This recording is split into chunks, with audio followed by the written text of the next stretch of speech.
Hi there, you ready? Yes, just give me 1 second. Yes, I'm ready.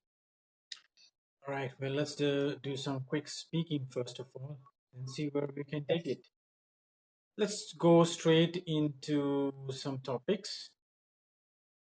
Mhm. Although I would like to ask you in 2 or 3 lines to define the place where you live. Okay. So I reside at a place called Rajpura, which is between Chandigarh and Patiala, and it's a small town. I was born and brought up in the same city, and I for the studies I went to Delhi, and I was working in Bangalore as a professional. But due to this pandemic situation, I'm back to square one in the same city, and it's a small town. Uh, I would say it's like being in outskirts of a big city. Uh, so yeah, that's all about my place where I live. And let's talk about scenery. What can you see from the windows where you live?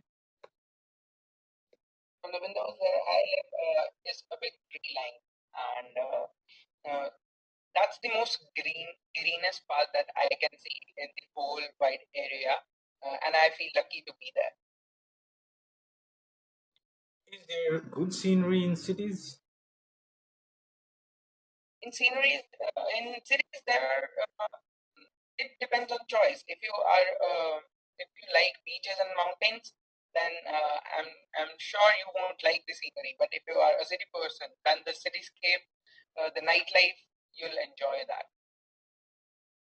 Is there good scenery in your hometown? In my hometown, the best scenery that I could see is the greenery of parks, the tree lines, and some empty roads in at the late night. That's the best that I enjoy. Do you like to take pictures of good scenery? Yes, I'm a huge fan of photography, and being one camera fanatic person, I love to take pictures. And in the recent times only, I clicked a good picture and got it framed for my room. When you travel, do you like to live in hotels with scenic views? Yes, I have had the opportunity to stay in such hotels who have such good views, and I prefer the top floors from where I can observe the whole city, and I love the nightlife of the cities. Can you tell me of one such place where you had scenic views right from your hotel? Yes, I stayed at Burj Khalifa last year, and the nightlife from its 150th floor, it's beyond words. Okay, no doubt about that. So let's talk about reading. Do you like reading? Not much, but yeah, I would say I don't like reading that is not relevant to me. For example, if I'm a technical person, so I like reading about the technical stuff. Not particularly any stories, but yeah, I like to learn something. For that, I prefer reading. What books do you like to read? Recently, I studied hashtag JavaScript, which is written by A. Hanumanji. It's a random name. So yeah, that is one book which I recently read, and I've learned a lot more concepts which I knew earlier, and it was the latest edition. So it has some new concepts which which made my life a bit easier. So, what book did you read recently? Come again? What What? book did you read recently? Recently, I read the same book which I was talking about. That is C Communications.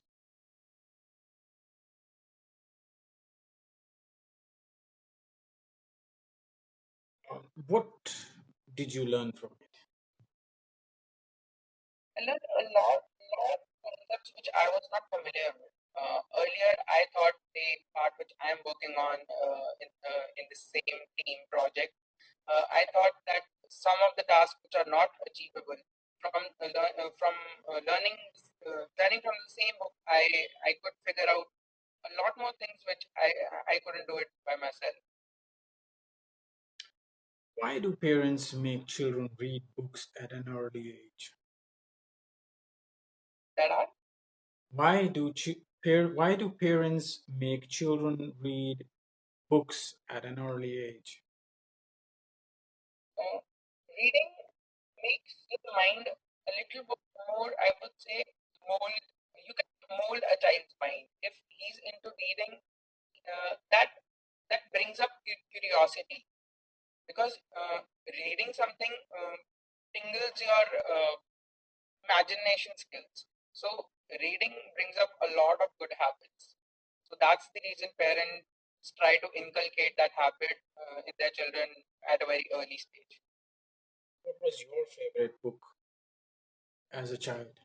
I used, as a child, I used to read comics books at first, but I switched to some serious reading, uh, like Life is What You Make It. It's written by Preeti Shenoy, and that was the best book I read.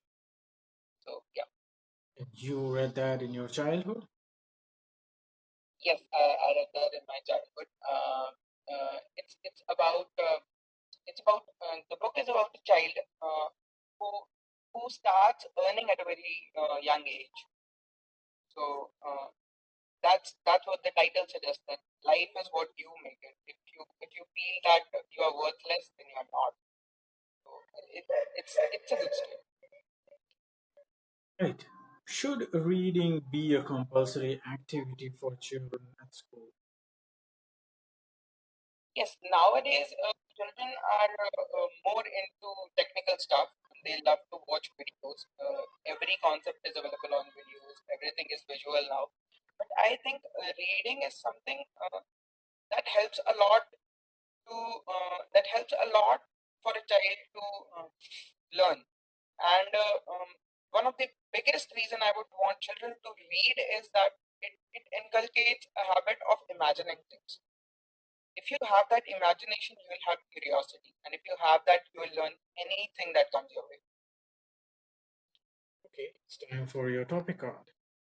Describe an art or craft activity, example, painting, woodwork, etc., that you had at school.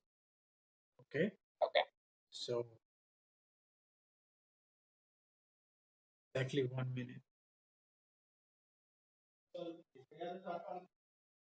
Prepare, then speak.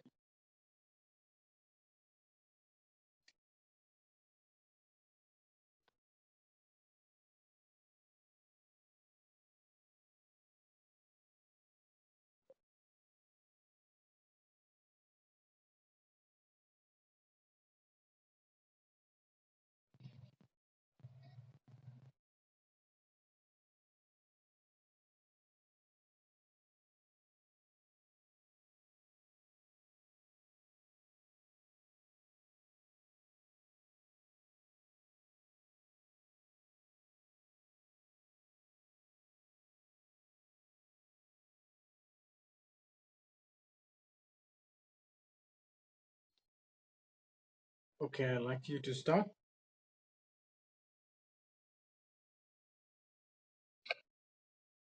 I participated in a lot of activities from my school time, and I've had the opportunity to become the head boy of the school. But today I'm going to talk about one of my best memories of the school. That was a competition, not a painting competition or anything like that. It was a craft session. Uh, its name was Best Out of Waste. So what happened was, at that point in time there was a cleanliness drive going on in the whole nation. So all the schools had to do something about it. So they introduced us to one forum. It was a national forum, and everyone said that we have to create something from the waste so that we don't. It was best out of waste competition. So I happened to create one money bank out of an old box, and so that was the thing which I created. It attracted most of people because I didn't use any new stuff, just everything old. And my teachers praised a lot about it, that it's very thoughtful of me because I was very young at that age to think about something. To think about such a thing, that was very thoughtful of me, and everyone said appraised me for that. And as I mentioned, that it was the best memory is because I bagged second prize for it, and I felt I was on the cloud nine, to be very honest. That at that age, it was and it was a very big achievement for me. So apart from this, I volunteered for many other competitions and bagged some prizes, but this was one of the best experience that I had in my life. Okay, very well. Pretty much well done. I just had one little concern, but it's not a big deal. You just hurriedly said I created something called a money bank when you were supposed to probably say money bank. I guess the pronunciation just Money went bank, yeah. towards many, so it was a little bit awkward. But other than that, it was okay. Let's do some questions related to this, and then we'll figure it out more. What kinds of traditional handicrafts are there in your country? Traditional handicraft. Yes. Yeah. In my country, people sell some traditional handicrafts, just like I don't know about handicrafts, but Mhm. Anything made out of hand. You could be an elephant or a piece of art or even a picture, especially made, woodwork that is done from hand, or even clothings which are made of hand, like rugs, like carpets, totally handmade. And it's a piece of craft. It's really artistic in nature, so that it has way more value. And this kind of thing happens in third world countries like India a lot, whereas in first world countries like the European and American countries, that's way more expensive because nobody really deals into too much into handicrafts. They believe in automation a lot. So you just focus on those products which are handicrafts, like clothes, rugs, pieces of art, or most importantly, any decoration piece which is chiseled and like crafted out. It could even be idols. In your case, you can say temple idols that are crafted out of, you know, marble or something. These are all handicrafts. Okay, okay, okay, let's got it, start got it, that yeah. question again. What kinds of traditional handicrafts are there in your country? India is a diverse country, and there are so many different religions and people from all of the world. They are all different, and all all the states have their own specialities. Talking about starting from the top in the Kashmir, people sell woven caps which are made from hand, and Kashmiri caps are very special. And coming to the lower parts of the country, moving to South India, they sell the saris, the silk Kanjipuram saris. So yeah, India is a diverse country, and there are a lot of handicrafts which are there in the country. Should children learn more about art? And what are the benefits of making handicrafts? I couldn't hear you. Come again. Should children learn more about art? And what are the benefits of making handicrafts? Yeah, children should learn more about art. It makes them connected to their roots, and it helps to explore the creative end of their mind. Uh, Talking about the benefits of handicrafts, it helps you to connect to the old generation, because today's children are all about technology and stuff. Everything they can buy online or that is created by machines. But but we but children should learn that, and that the thing which is woven and created by hand has its own speciality. So yeah, that's important to learn. Some people think it is difficult to understand art. I can hear some noise from your end. Yeah, it's the dog outside. He's barking like crazy. So I guess we have to wait for him to finish his barking. It will not interfere now. So question is, why do some people think it is difficult to understand art?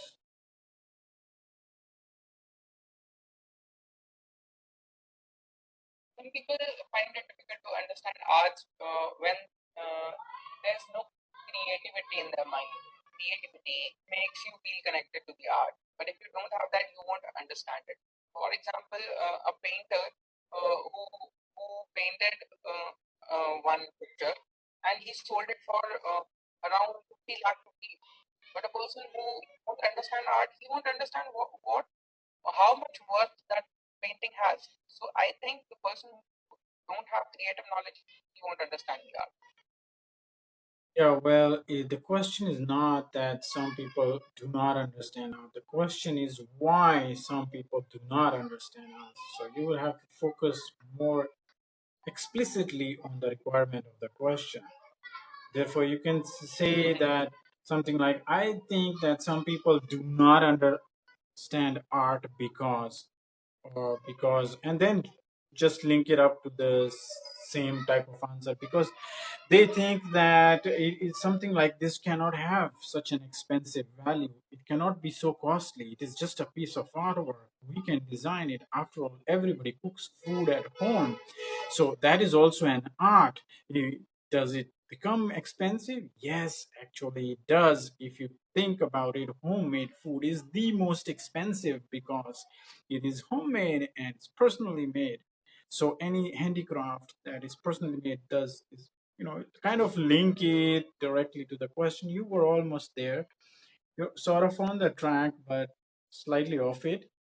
So what they want is complete coherency in it, which means it must be totally linked to the requirements of the question.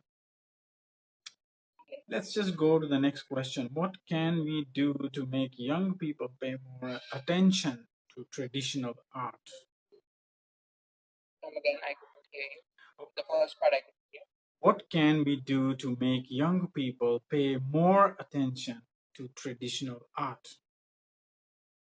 In my opinion, there should be a subject about old traditions in schools, because in this world we are moving so forward that we are getting disconnected from our roots.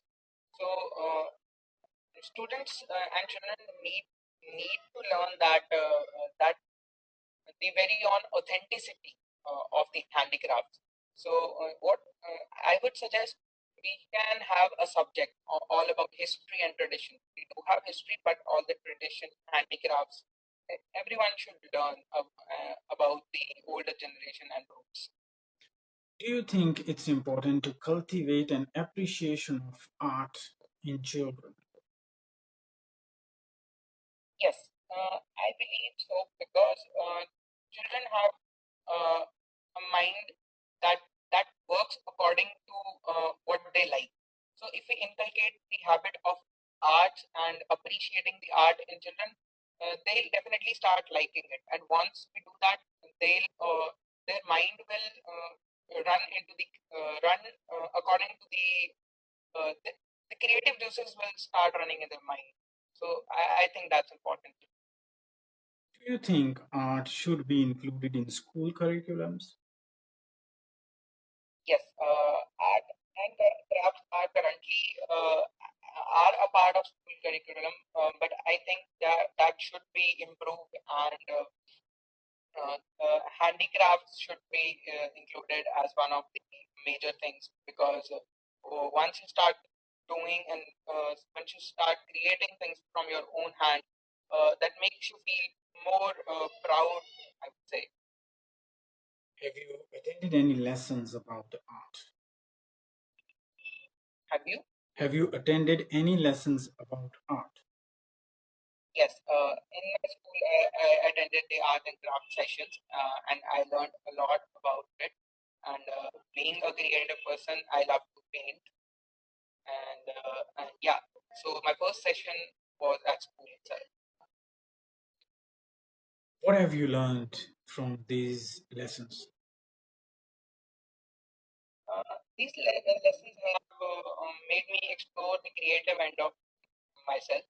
Uh, I never knew that I love to paint. That has become a hobby for me. What do young people think of traditional handicrafts? Young people today are all about shopping everything online. I don't think that they really care about the worth of handicrafts. Why not? Because in this ever moving world, no one's concerned about their roots, and everyone is like they want to buy something new. No one wants to go back and check what uh, the native place offers for them. But Do people in your country send handicrafts as gifts? yes, nowadays it's like a tradition. Uh, in the Nowadays, people on many occasions send handicraft. Like for example, one of my friends got a Kanchipuram sari, silk sari as a gift. It's a traditional handicraft silk sari from South India. So yeah, people. Are you hearing echo? No, mine is okay. Hearing my voice back? Yeah, maybe that's what was interfering in you not hearing properly today and asking for Yeah, repetitions. I knew there was some technical snag in there. So maybe one of yeah, your equipment is responding back now. You can have a look at it later. Basically, we're done with our speaking for today. So it's been good.